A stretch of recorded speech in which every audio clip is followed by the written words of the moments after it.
All right, so we're recording.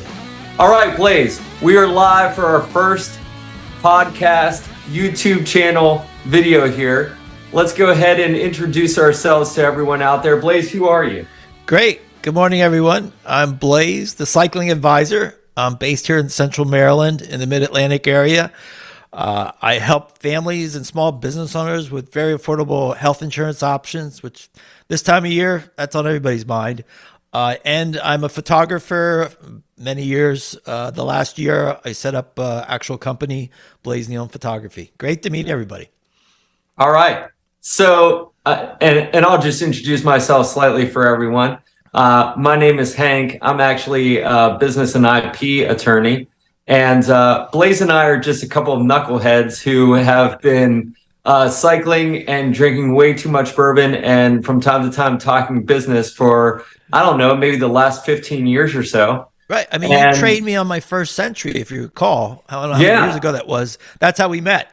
I was training on team in training to do a ride around Lake Tahoe, and you were my coach. That's how we met. Yeah, and I was lined up to get married, and so I had a lot more time back in those days, and so now it's a little bit more limited. But we were just on one of our regular bike rides that we tend to go on from time to time, and we thought to ourselves, we're talking about this stuff anyway all the time. We have fun talking about it, and there's probably other people out there that are talking about these things, namely bourbon, bikes, and business, right? So why don't we put together a little show? Maybe everyone out there can join in, pipe in with their comments down below about what they'd like to hear about and their thoughts on whatever we discussed today.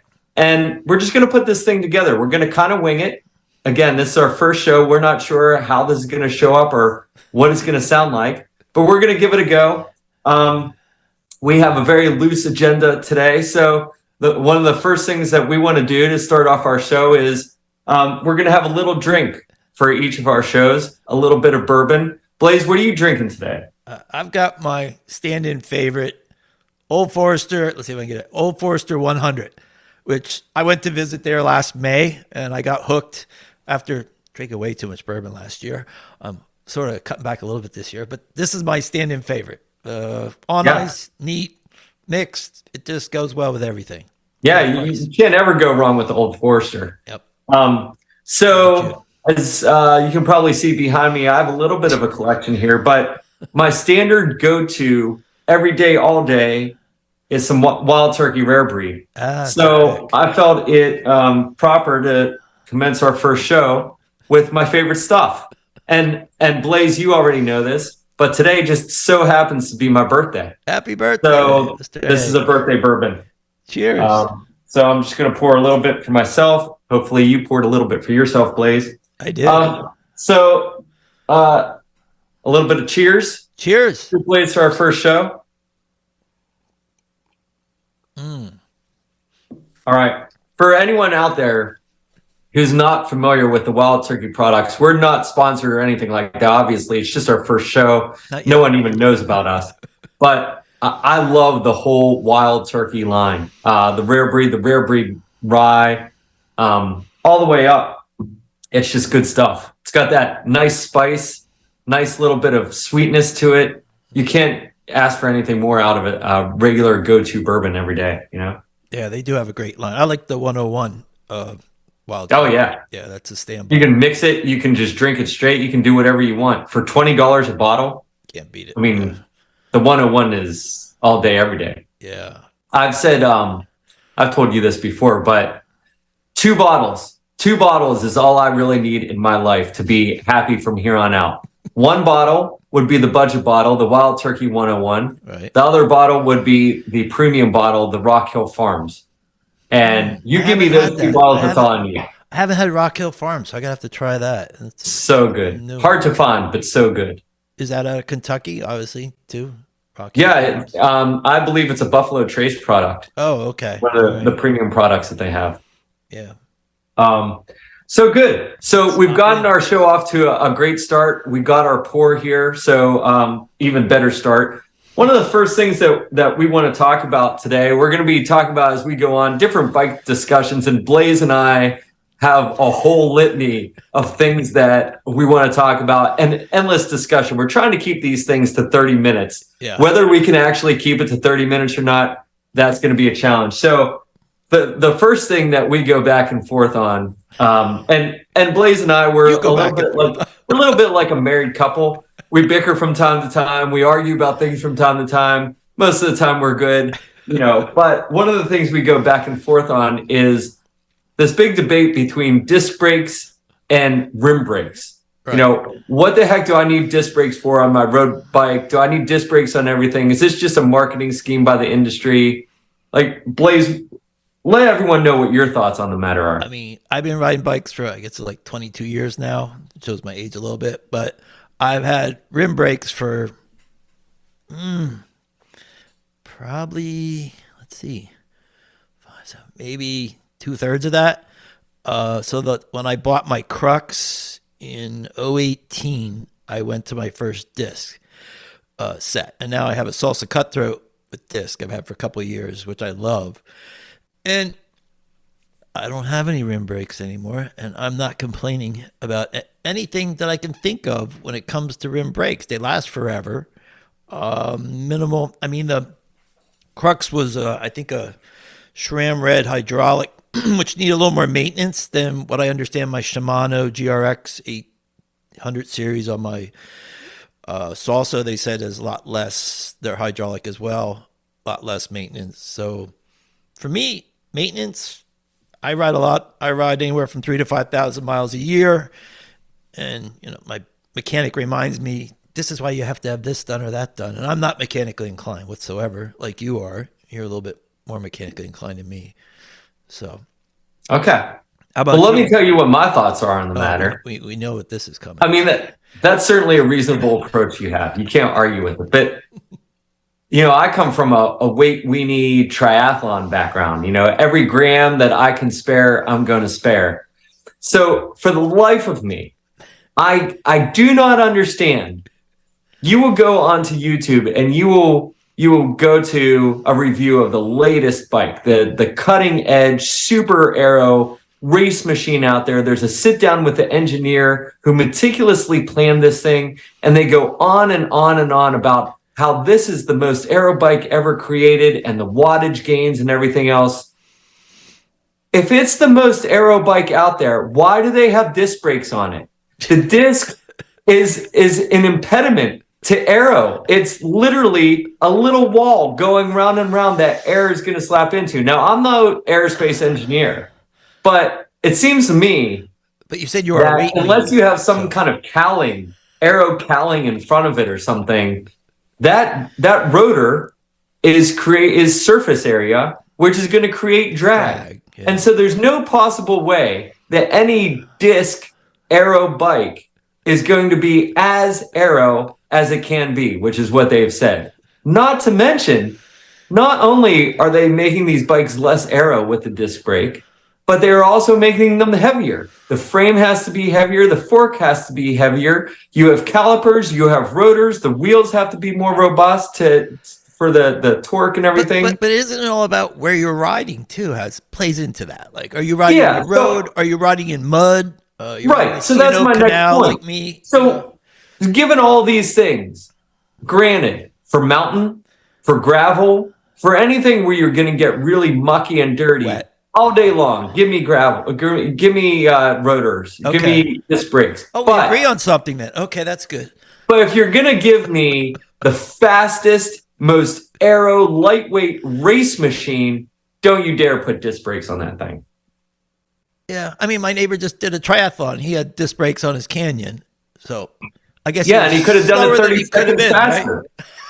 Right? He just gave up 30 seconds over an Ironman. But that's the same. Cool. It's the same guy that didn't wear any chamois cream for whatever. That's another story.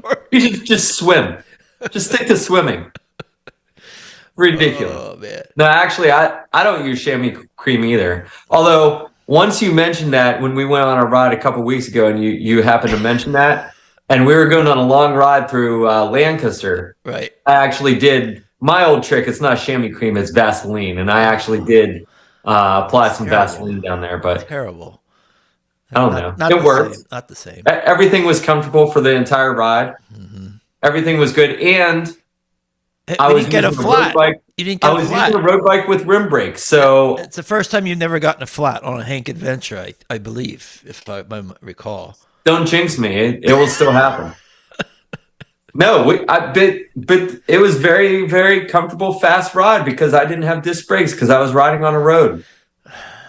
So anyway, that's my thought about rim versus disc. If it's a road race machine, give me rim all day long. It's lighter. It's more aero.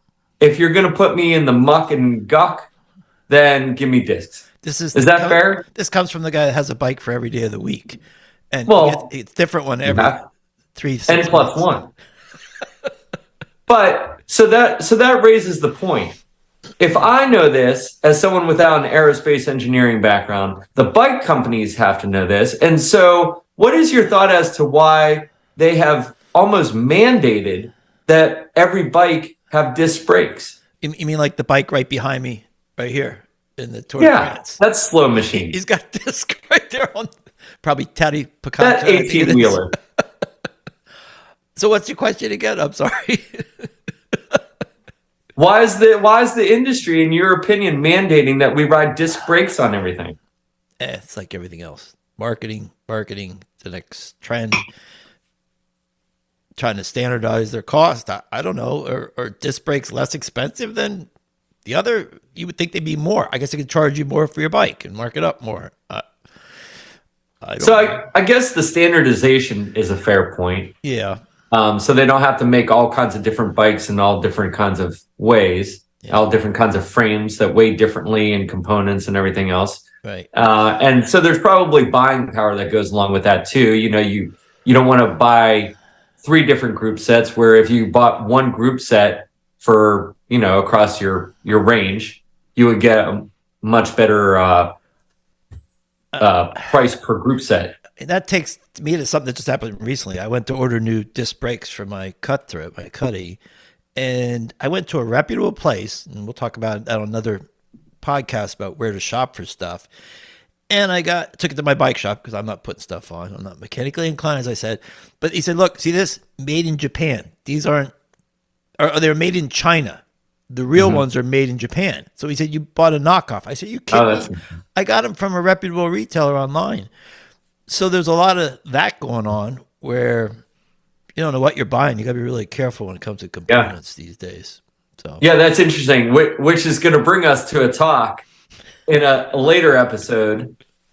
One of my favorite things, and we're not going to get into this at all today, but one of my favorite things is Chinese bikes and componentry. In fact, I just sent you a link today for what I bought myself for my birthday. I saw that. A new Sensa Empire group set for my trainer bike. So we'll see. We'll talk about that at a later time. China and trainer bikes, okay, but China and I don't know about the other stuff. Other day. All right.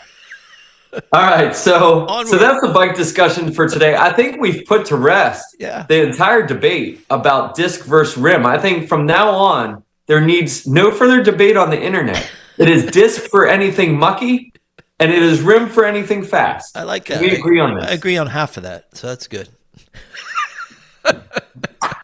All right. We're moving on to the business segment of the podcast today. Did you introduce yourself about your business earlier? I can't What's remember. that? Did you introduce yourself about your business? What you do? Yeah, you did earlier. Yeah. Okay.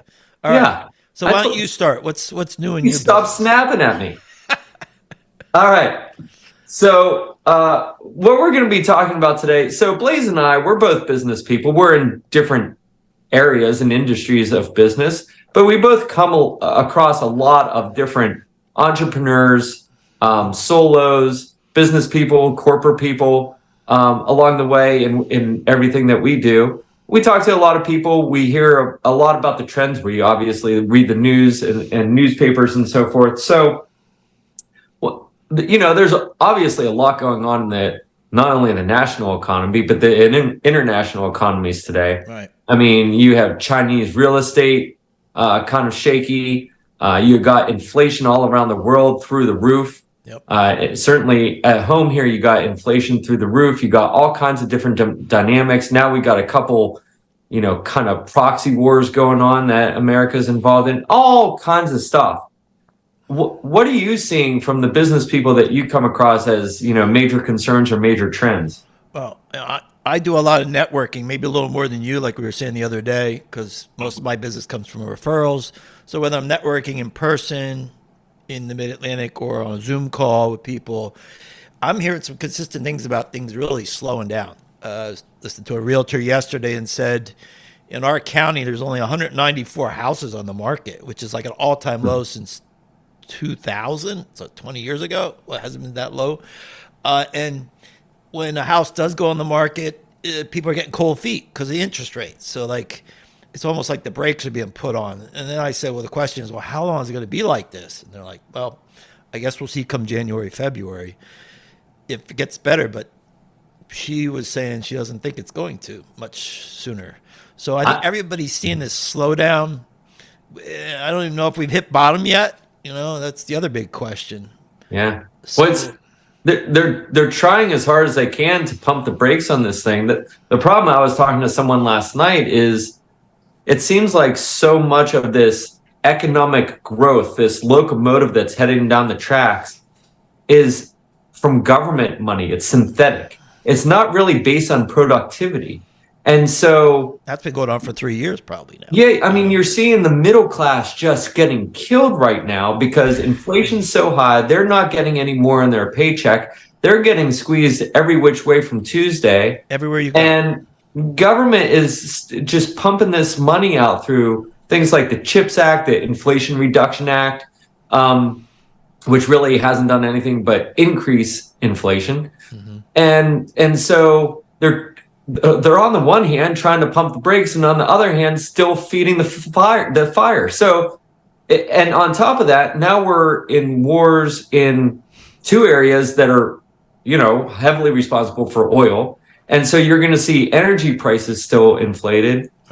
Personally, I think we're still going to get one more bump on interest rates in the year. And I don't think anything's starting to come down even until 2025. Yeah, I think they said it just popped up to 8% for the first time recently on mortgages and stuff. It's like crazy. And I was at the post office trying to sell some eBay product the other day and shipping stuff. And I looked at the lady behind the desk and said, wasn't it just $7.99 in the last 2 years? And it went to $9.99 to $11.99. Now it's almost $14 to ship a little tiny envelope across one state border. Like, geez, always stamps are going up again.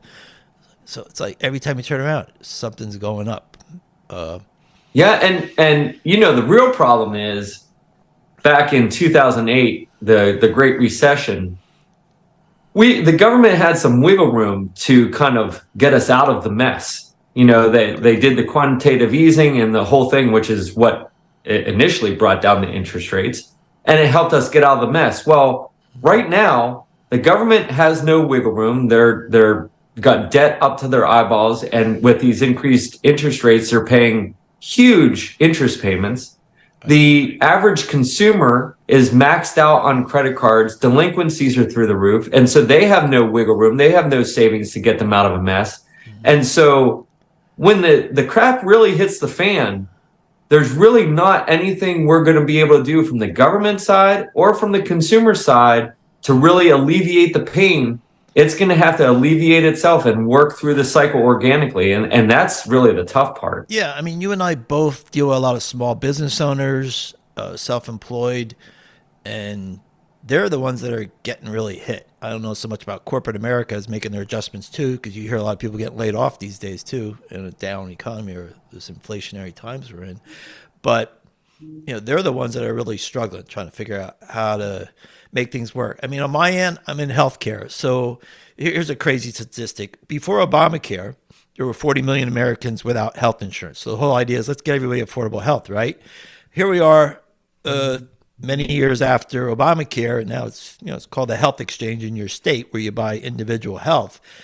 And I think we're going to be, by the end of this early first quarter next year, we'll be close to 60 million people out of with no health insurance. And why?